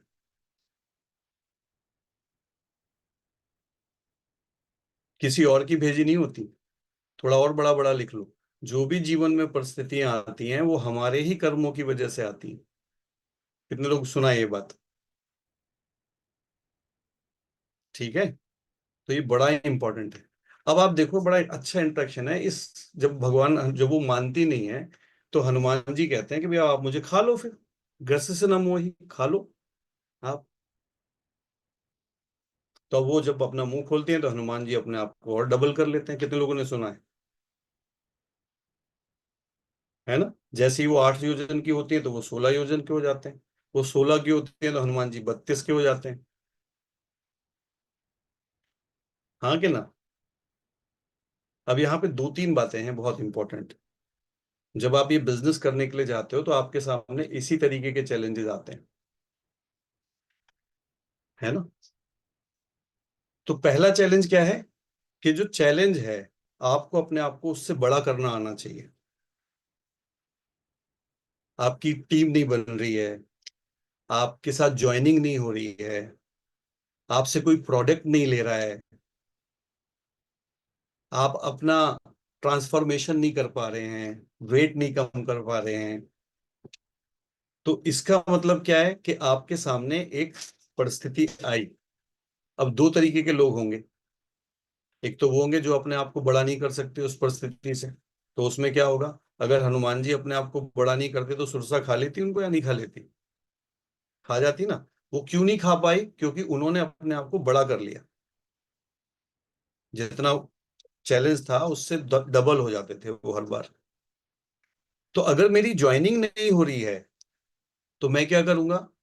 मैं थोड़ा अपने अपलाइन के साथ बैठ के फोन कॉलिंग सीखूंगा, मैं थोड़ी और पीपल स्किल्स की बुक पढ़ूंगा, मैं सवाली जवाब को थोड़ा और पढ़ूंगा, मैं कुछ अच्छे पॉडकास्ट सुनूंगा, मैं कुछ कॉन्टेक्टिंग एंड राइटिंग से रिलेटेड बुक पढ़ूंगा। आप में से कितने लोगों ने जब ये चैलेंज आया था तो ये किया था, मुझे बताओ? और फिर वो स्किल सीख के आपकी ज्वाइनिंग हो गई और फिर उससे आपका कॉन्फिडेंस बना। तो आपने उस परिस्थिति को, उस चैलेंज के सामने गिव अप नहीं किया, बल्कि आपने अपना आकार उससे डबल कर लिया। बोले अच्छा मैं अपनी नॉलेज को और बढ़ाता हूं, मैं अपने स्किल्स को और बढ़ाता हूं, अच्छा प्रोडक्ट में थोड़ा और अच्छे से डेमो दिखाता हूं। पिछली बार मैंने केवल ये वाला डेमो दिखाया था, इस बार आलू वाला भी दिखाऊंगा, इस बार विटामिन सी वाला भी दिखाऊंगा। मैं अब थोड़ा हेल्थ सेशन लेना शुरू करता हूं, मैं अब जरा मीटिंग को और अच्छे से अटेंड करूंगा। आपने छोटा किया परिस्थिति के सामने अपने आप को या बड़ा किया? कितने लोगों ने बड़ा किया अपने आप को? That's why you become 9%, that's why you become 15%, ऐसा नहीं कि चैलेंजेस नहीं आए थे, लेकिन आपने उन चैलेंजेस को फेस किया और एक्सेप्ट किया और अपने अंदर इंप्रूवमेंट किया। That is the way you can fight with the challenges. आपको अपने आप को बड़ा करना आना चाहिए। और होता क्या गया, 7 योजन ते ही आनंद कीना, जैसे ही 100 योजन का कर लिया उन्होंने मूव। अब यहां बड़ा अच्छा मैसेज है। तो हनुमान जी क्या हुए, बहुत छोटे से बन गए और उसके मुंह के अंदर जाके बाहर आ गए। कितने लोगों ने सुना है?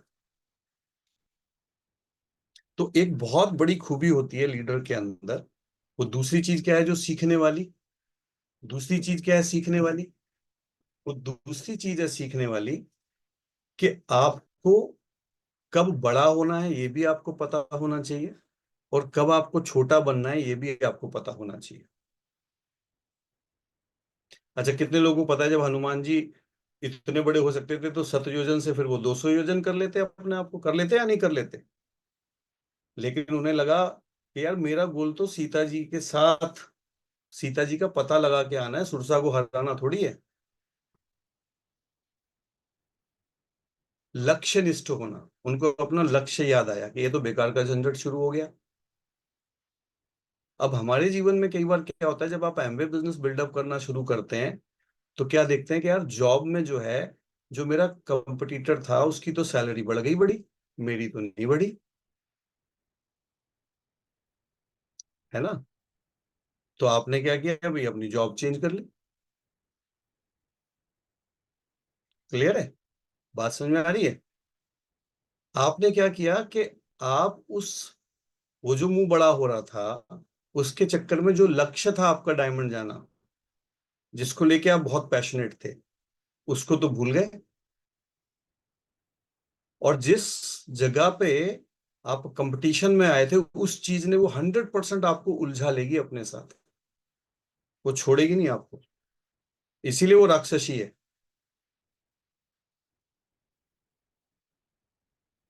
बोले जी मैं रियल एस्टेट में चला जाता हूँ। अब वो रियल एस्टेट के लोगों के साथ उठना बैठना हो गया, उनके जैसा माइंडसेट हो गया, उनके जैसे सोचने लगे। उसने कहा यार मैंने तो वाला प्लॉट बेचा था, मुझे तो जो है उसमें 4 लाख रुपए का प्रॉफिट हो गया। अब ये सोच रहा है यार मैं तो अभी 12% पे ही, 15 पे था, अब मैं 12 पे चला गया था, पर यार इसने तो एक ही प्लॉट बेचा। अब यार वो क्या हो गया, अब वो उसके साथ कंपटीशन में आ गया, सुरसा के साथ। और वो इतना कंपटीशन में आ गया सुरसा के साथ कि वो यही भूल गया 1 1.5 साल बाद कि यार ओपन मीटिंग में जाना बड़ा इंपॉर्टेंट था। वो सुरसा ने तो पकड़ लिया उसको। यार वो आजकल मैं जाता हूँ तो आजकल लोगों को शेयर्स का बुखार चढ़ा हुआ है, क्योंकि पहले तो शेयर वाले जो है वो प्रोफेशनल होते थे, आजकल वो फोन पे ऐप आ गई है। आ गई नहीं आ गई? और वो सुबह उठते बाद में पहले उनका जो है वो ऐप खुल जाता है, उसमें शेयर की मार्केट देखने लग जाते हैं, कौन सा ऊपर जा रहा है कौन सा नीचे जा रहा है। मेरे साथ वो बैडमिंटन खेलने आती है पूरी टीम, उसमें सीए हैं और कुछ ऐसे भी हैं। तो वो सीए पोर्टफोलियो देखते हैं उनका, और बहुत सारे लोग वहीं पे उनके साथ बन गए। अब वो बैडमिंटन के बीच में जब भी हमें गैप मिलता है तो वो बैठ के जो है तुरंत वो फोन खोल लेते हैं और वो ऐप में ये देखते हैं कि कौन सा टाटा का नीचे गया, उसका ऊपर गया। फिर कहते हैं थोड़े दिन बाद यार मेरा बीपी ऊपर नीचे जा रहा है,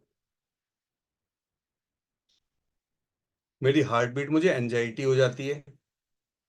तो मैं कई बार उन्हें दूर से देखता रहता हूँ, फिर मैं देखता हूँ जब ये इतना ज्यादा, क्या कहते हैं उसको, सेंसेक्स, ये सेंसेक्स इतना ऊपर नीचे ऊपर, इतना वो तो ऊपर नीचे ही होता रहता है। अभी 60 पैसे बढ़ गया और 40 पैसे कम हो गया, बोले अब बेच दे और अब खरीद ले, और अभी ये कर दे और अभी वो कर दे। तो जितना सेंसेक्स ऊपर नीचे हो रहा है उससे ज्यादा उनकी हार्ट बीट ऊपर नीचे हो रही है। तो क्या हो गया, उस सुरसा के साथ कंपटीशन में आ गए। अब वहां फंसे हुए हैं। अब गोल क्या था, बोले जी डायमंड जाना है। बोले गोल क्या था, बोले फ्रीडम वाली लाइफ एंजॉय करनी है, बोले वाइफ के साथ घूमना है, बोले बच्चों को टाइम देना है। बोले इतने दिन बाद वाइफ को देख रहे हैं, ये समझ में नहीं आ रहा मेरी है पता नहीं दूसरी कुछ बदल सी गई है, टाइम ही नहीं बीत रहा उसके साथ। समझ में आ रहा है? तो वहां पे हनुमान जी कहते हैं कि भैया छोटे बन जाओ। बोले भी आपका गोल होगा ये, मेरा गोल कुछ और है, तो मुझे क्षमा करो, आपकी जो शर्त थी मैंने पूरी कर दी, क्योंकि मेरा आपसे कंपटीशन नहीं है, मेरा कंपटीशन है माता सीता का पता लगा के आना। तो आई एक्सेप्ट माई डिफीट, मैंने अपनी हार एक्सेप्ट कर ली और अब मुझे जाना है। तो सुरसा कहते हैं बुद्धि बल, है ना, जो परीक्षा मुझे देने के लिए भेजा गया था, मरम मोर तोर मैं जाना। मुझे दोनों चीजें पता चल गई कि तुम केवल बलशाली नहीं हो, क्योंकि तुम्हें बड़ा होना भी आता है, तुम बुद्धिमान भी हो। तो मेरी ईगो नहीं है कि वो मेरा जो कुलीग था वो जो है जॉब में इतनी सैलरी पे चला गया, वो तो वीपी बन गया, वो तो ये बन गया, मेरा तो कभी गोल था ही नहीं। मैं तो बिजनेस करते करते एमवे बिजनेस में आया था और ये सोचा था कि डायमंड जाऊंगा। मैं तो जॉब करते करते परेशान होके अपने सीनियर्स की परेशानी देख के इस बिजनेस में आया था कि मुझे क्या करना है। तो अंडरस्टैंड दिस, राइट। अब तीसरी सबसे इंपॉर्टेंट है, आप लिख लो। चार है, मैं बहुत जल्दी से बात करूंगा क्योंकि टाइम आई होप कितना हो गया। हाँ ठीक है, तो जो मेरा लक्ष्य था अभी उसमें आधा घंटा है। वैसे तो हम डायमंड क्लास में टाइम रखते नहीं है, है ना, किसी को नींद आए तो वो जा सकता है। उसके बाद जब वो आगे चलते हैं तो अब वो आती है जो मिथिलेश बता रहे हैं, और ये सबसे बड़ी बाधा है, लिख लो आप, सबसे बड़ी बाधा आपके डायमंड जाने में जो बाधा है ना सबसे बड़ी, वो यही वाली है। मैं जब बार बार इस बिजनेस की बात करता हूं तो मैं यही बात करता हूं कि लोग जो है इस बिजनेस में 100 लोग होते हैं तो उसमें से 10 जो है प्लैटिनम जाते हैं, और 100 प्लैटिनम होते हैं उसमें से 10 फाउंडर जाते हैं, और जो 100 फाउंडर होते हैं उसमें से केवल 10 एमरोल्ड जाते हैं, और जो 100 एमरोल्ड होते हैं उसमें से केवल 10 डायमंड जाते हैं, और जो 100 डायमंड होते हैं उसमें से केवल 10 ईडीसी जाते हैं। आप इंडिया में भी चेक कर लेना, जब हम A70 पे गए थे तो 160 डायमंड थे और केवल 11 एडीसी थे।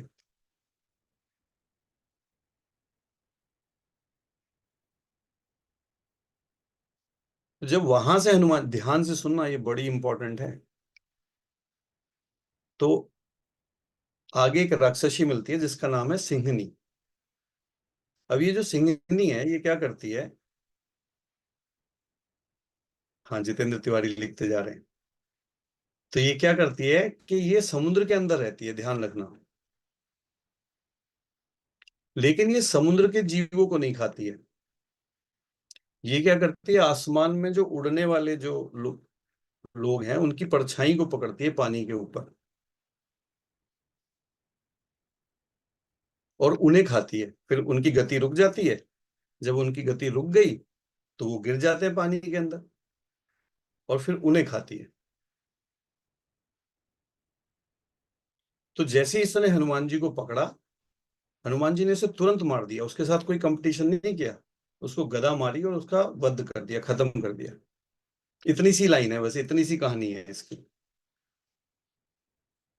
क्लियर है? अभी बचपन से सुनता आ रहा था मैं, तो पता चला भाई ये, अब आप सोचो कि कोई ऐसी राक्षसी है जो समुद्र के अंदर रहती है और आसमान में उड़ने वाले लोगों को पकड़ती है परछाई से और उन्हें खाती है, जबकि दुनिया में सबसे ज्यादा जीव कहाँ रहते हैं, समुद्र में या धरती पे? समुद्र में। समुद्र में। तो वो समुद्र के लोगों को क्यों नहीं खाती जब समुद्र में रहती है तो? अच्छा मान लो ऊपर पकड़ के खाती है तो परछाई क्यों पकड़ती है उनकी? कुछ उछल उछल के उसी को पकड़ ले राक्षसी, उसी को सीधे क्यों नहीं पकड़ लेती? तो जब हम अपने लक्ष्य की तरफ बढ़ते हैं और पहली दो बाधाओं को पार कर लेते हैं, 15% हो जाते हैं, प्लैटिनम हो जाते हैं, फाउंडर प्लैटिनम हो जाते हैं। ये समुद्र में लास्ट में आ रही है, फाउंडर प्लैटिनम हो जाते हैं, कई बार एमरोल्ड हो जाते हैं, फाउंडर एमरोल्ड हो जाते हैं, कई बार डायमंड हो जाते हैं, लेकिन अब डायमंड से आगे की जर्नी नहीं हो रही। तो इस जर्नी में सबसे बड़ी बाधा जो है वो ये है सिंगिका, सिंगनी। और ये रिप्रेजेंटेशन है ईर्ष्या का, जेलस का।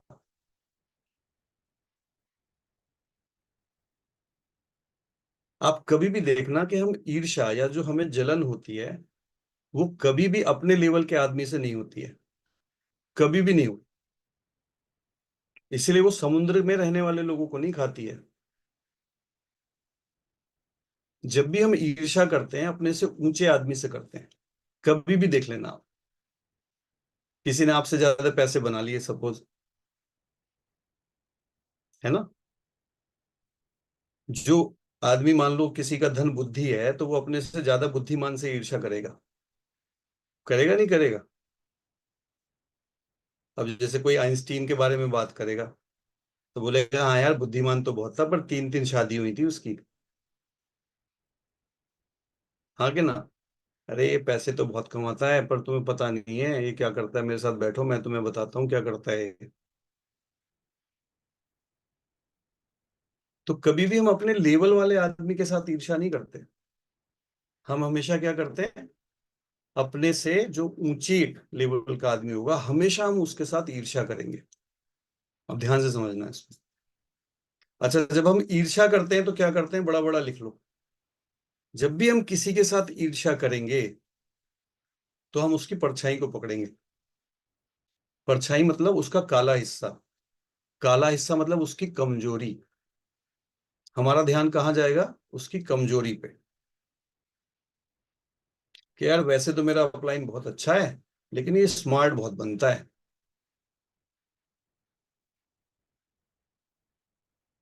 या डाउनलाइन, कोई आपका डाउनलाइन आपसे ज्यादा स्मार्ट आ गया, आपसे ज्यादा अच्छे प्रोफाइल का आ गया, या आपसे ज्यादा बुद्धिमान आ गया। केवल अपलाइन के लिए नहीं, हम डाउनलाइन से भी ईर्ष्या करते हैं। किस सापेक्ष में, मान लो वो आपसे ज्यादा पढ़ा लिखा है, या आपसे ज्यादा स्मार्ट या आपसे ज्यादा मेहनती है ना, या उसकी पिन आपसे ज्यादा बड़ी हो गई तो आप उससे ईर्ष्या करने लग जाते हो नहीं कई बार? जो समझदार है वो नहीं करेगा, जो समझदार नहीं है वो करेगा। जैसे कई लोग मुझसे कहते हैं जी ये जो है बड़ा अपने आप को ज्यादा समझदार समझता है, मेरी तो सुनता ही नहीं है। अच्छा, एक तरफ तो कह रहे हो भाई आप समझदार बहुत है और मेरी सुनता नहीं है, तो कई बार कहते हैं जी मेरी सुनता नहीं है पर पता नहीं कैसे ग्रो कर रहा है। तो आपका इंटरेस्ट ज्यादा किस चीज में है, उसको सुनाने में या उसको ग्रो कराने में? तो अगर वो आपको आपकी सुने बिना ही ग्रो कर रहा है तो इससे अच्छी सिचुएशन आपके लिए क्या है, तो आपको क्यों ईर्ष्या करनी है? क्लियर हो रहा है नहीं हो रहा है? और दूसरा, आप मान लीजिए डाउनलाइन और आप अपने अपलाइन के साथ ईर्ष्या कर रहे हैं, तो आप हमेशा देखो ईर्ष्या करने वाला क्या होगा, उसकी नेगेटिव बातों को ऊपर ही उसका ध्यान जाएगा। जाएगा नहीं जाएगा? और जब आपका ध्यान नेगेटिव बातों की तरफ जाने लग जाता है तो आपकी जो स्पीड है वो रुक जाएगी, आपकी आपकी गति बाधित हो गई ना, क्योंकि अब आप क्या कर रहे हो, वो नेगेटिव जो डिस्कशन हो रहा था वो आपके अंदर जा रहा है। आपका ध्यान क्या हो गया, वो आप इसी डिस्कशन में लग गए ना, इसी चीज में लग गए।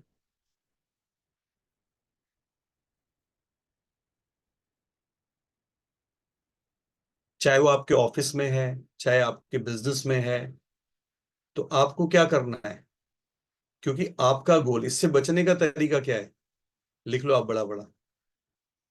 इसीलिए बोल रहे हैं बार बार कि गोल जो है बड़ा क्लियर होना चाहिए। अगर आपको अपना गोल क्लियर है तो आपको अगर ऐसा फील होता है कि भी मैं इससे ईर्ष्या कर रहा हूं या ये मुझे पसंद नहीं है या ये कोई भी चीज है, तो आप अपना ध्यान वहां से हटा के ध्यान कहाँ डालोगे, अपने काम पे, उसको इमीडिएटली मार दोगे।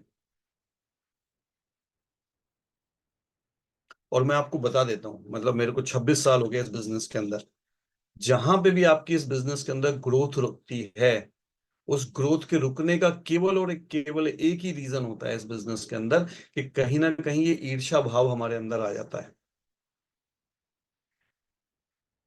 चाहे वो अपलाइन के लिए आए, चाहे डाउनलाइन के लिए आए। डाउनलाइन हमारी नहीं सुनता है, ये तो बहुत ऐसा हो गया है, ये तो वैसा हो गया है ना, इसने तो मुझसे गुस्से से बात कर ली थी बिना परिस्थिति को समझे, या ये मेरी सुनता नहीं है, ये तो अपनी बहुत चलाता है। Same with the upline, same with the downline. तो ये बहुत बहुत इंपॉर्टेंट है इस बिजनेस के अंदर। और उसको खत्म करने का, केवल जब भी आपको लाइफ में कंफ्यूजन हो ना, जब भी आपकी ग्रोथ नहीं आ रही हो, केवल और एक चीज है, अपनी डायमंडशिप पे ध्यान दो। बड़ा बड़ा लिख लो, मैंने अपने जीवन में ये सीखा है, success is the best revenge in this life.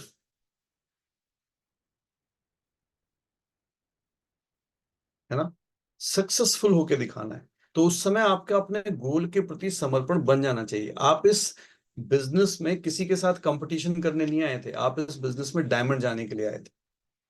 बड़ा बड़ा लिख लो, ये लाइन लिखवा रहा हूं मैं आपको। आपको लड़ाइयां नहीं जीतनी, आपको युद्ध जीतने हैं। कई बार जब आप लड़ाइयों में उलझ जाते हैं ना, है ना, कि अब मैं इसे ठीक करके दिखा दूंगा, अब मैं साबित करके दिखा दूंगा कि मैं सही था, ये गलत था, तो सबसे ज्यादा नुकसान आपका होता है, अपने बिजनेस का होता है। मैं कई बार कहता हूं कि शेर अगर 2 स्टेप पीछे भी लेता है ना, हमारे यहाँ तो भगवान को भी रणछोड़ दास कहते हैं। ठीक है ना, भाग गए थे वो छोड़ के। क्लियर है। भगवान कृष्ण जैसे आदमी द्वारका में जाके उन्होंने बनाई अपनी नगरी। कहाँ बनाई? द्वारका में। क्यों? क्योंकि यहाँ जरासंध बार बार युद्ध करता रहता था उनसे। एक दिन का क्या झंझट है, चलो यार, अब लड़ सकते थे या नहीं लड़ सकते थे? लड़ सकते थे, बट एनर्जी सारी उसी तरफ जा रही थी, बोले और भी जरूरी काम है। हाँ कि ना? हम क्या करते हैं, वो कई बार लड़ाइयों में उलझ जाते हैं। सारा ध्यान ये हो जाता है कि भाई इसको नीचा दिखाना है, उसको ऊपर दिखाना है, मैं इससे बढ़िया हूं, ये मुझसे खराब है, मैं सही हूं, ये गलत है। इसको क्या कहते हैं? ईगो। लिख लो बड़ा बड़ा, ईवल इज गोइंग ऑन। तो ईगो को क्या करना है? इमीडिएटली मार देना है ना। लेकिन सेल्फ रेस्पेक्ट को बचा के रखना है, ध्यान रखना। ईगो को मारना और सेल्फ रेस्पेक्ट को बचाना। कई बार आपके साथ ऐसा होगा कि कई लोग आपकी सेल्फ रेस्पेक्ट पे क्वेश्चन करेंगे, है ना। तो कई बार रिलेशनशिप जब टॉक्सिन्स हो जाती है ना, तो वहां से आपको हटना भी आना चाहिए, right. But under the guideline. तो लक्ष्य निष्ठ होना। आप देखो इस सारी की सारी, राइट, ये मुझे 3 बाधाओं के बारे में ज्यादा बात करनी थी। पहली, जो कंफर्ट जोन हमारा होता है, राइट, जब हम ऐसे लोगों के सजेशंस मांगते हैं जो हमारे लक्ष्य को बाधित करने के लिए हमें सजेशंस देते हैं, मैनाक पर्वत जैसे। दूसरा, सुरसा जैसे, अननेसेसरी का कंपटीशन जिसमें हम उलझ जाते हैं। वो हमारा गोल नहीं था, हमारा गोल कुछ और था। तो वहां आपको छोटा बन के निकल के आना चाहिए कि मुझे नहीं बनना सीईओ किसी कंपनी का, मुझे नहीं अपना कोई और बड़ा बिजनेस क्रिएट करना है, मैं तो डायमंड बनने के लिए आया था, मैं तो 1000 लोगों की हेल्थ अच्छी करने के लिए आया था, मैं तो 25 लाख घरों को पानी के बारे में सिखाने के लिए आया था, है ना। That is very very important. And third, अपनी ईगो को बहुत संभाल के रखना है। ईगो नहीं आनी चाहिए। I am telling you, that is the only reason. ये 3 बाधाओं के अलावा आप देखोगे कोई और कॉम्प्लिकेशन आपको आएगी नहीं, राइट। और चौथी बड़ी इंपॉर्टेंट है, वो कौन है? जितेंद्र बहुत अच्छे से बता रहा है ना। नाम लंकनी, एक निश्चरी। लंका के दरवाजे पे एक ल- लंकनी नाम की राक्षसी है। जब हनुमान जी मच्छर बन के जाने लगे तो उसने रोक लिया। तो हनुमान जी ने तुरंत उसके माथे पे घूसा मारा, जिससे उसको खून निकलने लग गया। ठीक है। Now this is very very important. वो किसका रिप्रेजेंटेशन है? अहंकार का, ईगो, जो हम बात कर रहे थे। वो क्या है?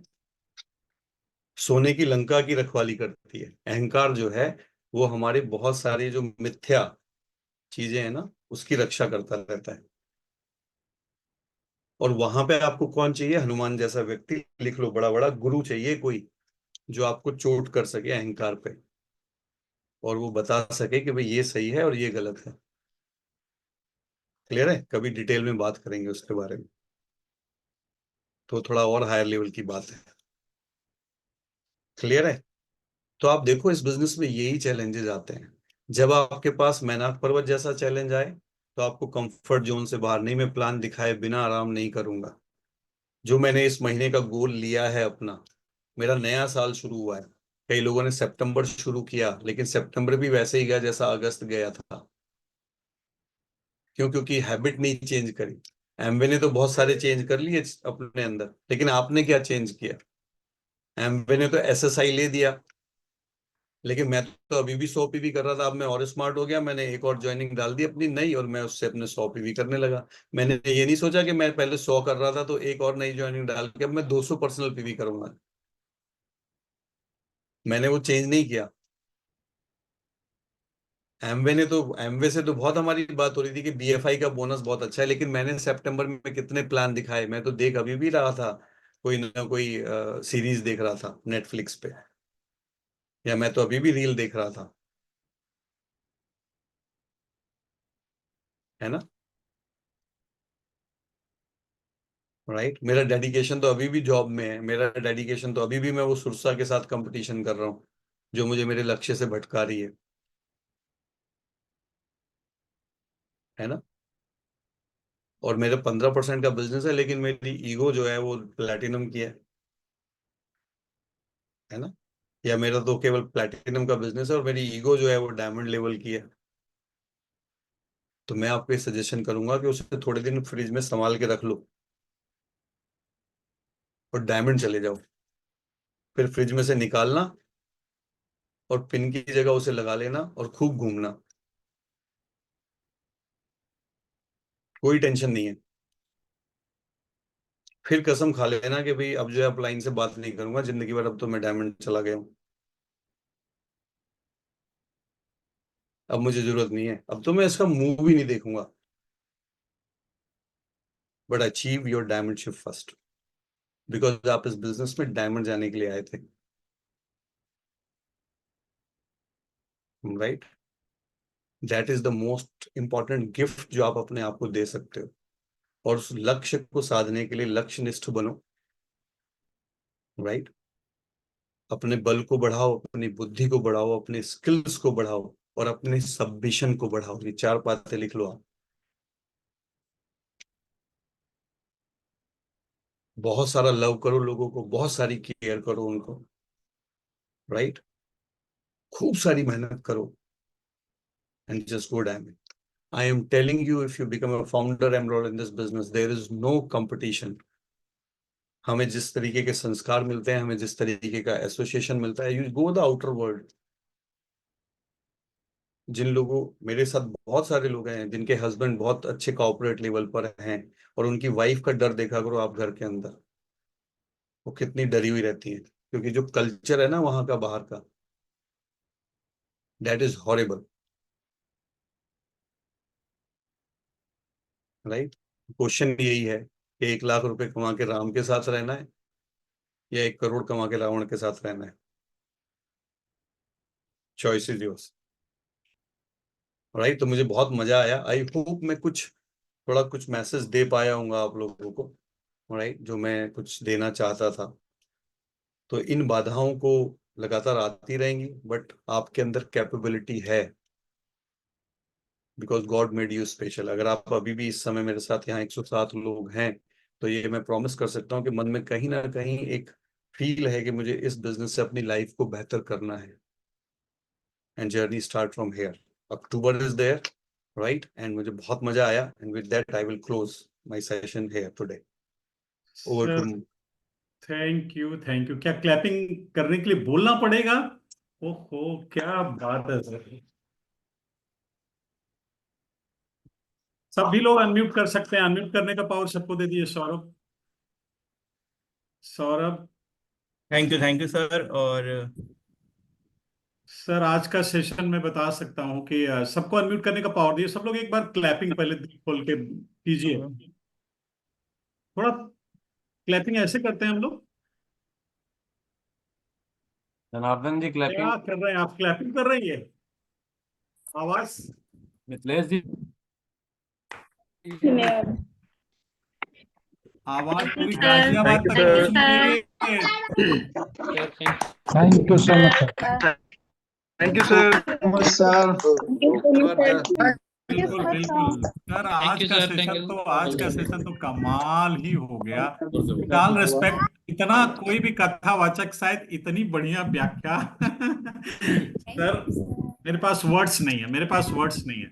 हमने बहुत सारे डायमंड क्लास अटेंड किए, लेकिन आज का डायमंड क्लास, और कैसे आपको पता चल जाता है कि इसकी जरूरत थी। अभी कितने लोग लगता है कि इसकी सख्त जरूरत थी? अरे वाह, कमाल का सर। ये भगवान की कृपा है हम सभी पे। इस सर के दिमाग में भगवान ने डाला कि देखो इसकी जरूरत है बच्चों को हमारे, और फिर वो दिमाग में बैठा के और कितने सलीके से सारी बातों को, सर इसको ये क्या मैं बोलूं, तो स्वर्णाक्षरों में पूरी इसकी कहाँ ये, कैसे ये होगा, इसको सेव कैसे किया जाएगा? तो आमतौर से सेव नहीं होना चाहिए इसको, तो कुछ खास कमाल हो गया सर, कमाल हो गया आज। सच में मेरे पास वर्ड्स नहीं है। और thank you so much sir. भगवान आपको ऐसे खूब स्वस्थ रखें, ऐसे अच्छे अच्छे टॉपिक लेके हम लोगों को दिशा निर्देश देते रहें। मैं क्या बोलूं सर आपको। Thank you so much sir, thank you. That's good Ahmed. Saurabh session को ओवर कर सकते हैं। सुबह मिल रहे हैं 6:30 बजे एक्सरसाइज